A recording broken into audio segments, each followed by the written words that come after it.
सलामकुम जी। मैं ते बच्चियां नो अंजे बैठिया शुगर तो घरे वाला फौत हो गया होया। अब पैर सारा उदे लत्त कट छड़नी आ, सारी लत्त मेरी खराब आ जी। बड़ी औखी आ, बाली औखी जितनी आखिए जी, बड़ी मजबूर आ। कोई बंदा नेड़े नहीं बैठा। पुत्र अपने ने 2 आठ विवाह छड़े, 3 कुड़ियां विआहण वालियां ने जी। अंजे बैठियां लैके कोई अगों गुंजाइश नहीं विआह। हाँ मैं बड़ी मजबूर हाँ। मेरी लत्त कटी अद्धे लत्त कट छड़नी आ, सारी लत्त खराब आ। 3 धियां विआहण वालियां, घरे वाला फौत हो गया। कोई बंदा नहीं, डॉक्टर वाल वेनी तो अद्धे लत्त कट छड़नी। कोई बंदा जी नेड़े नहीं बैठा मेरे जी। मेरे को कोई पैसा नहीं। दवाई अद्धे खाओ, डॉक्टर को वेनी तो अद्धे दवाई खा, दवाई ना खाती हो तो लत्त कट छड़नी। मैं किते जावां, 3 धियां मेरियां विआहण वालियां।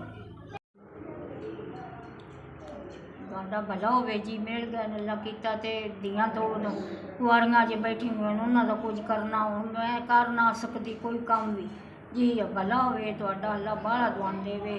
अपनी दवाई लेसां, दवाई देसां जी। मेरे पुत्रों अग्गा तो काम कर लेंदी आ। हुण शुगर की मरीज आ, धियां भी कुआरियां बैठियां उन्होंने का भी कुछ करना। हुण मैं आप उठ के भी नहीं टुर सकती, ठा के किसी मने करना हुंदा, ना रोटी दा ग्रां देना हुंदा, ना नवाउणा धवाउणा हुंदा, ना बचिया। भला होवे अल्लाह दुआन सुख देवे, अल्लाह तुहाडे काम विच बरकत पावे, अल्लाह दुआन बाहला देवे। मेरे पुत्रा इस 5000 की दवाई लेनी आ, लत्त कटी जानी आई। हुण दवाई लेसां, हुण बल गल होवे सी तुहानूं दवाई लेसां जी। इंशाअल्लाह वसदे रहो, अल्लाह दुआन बाहले तो बाहला देवे जी।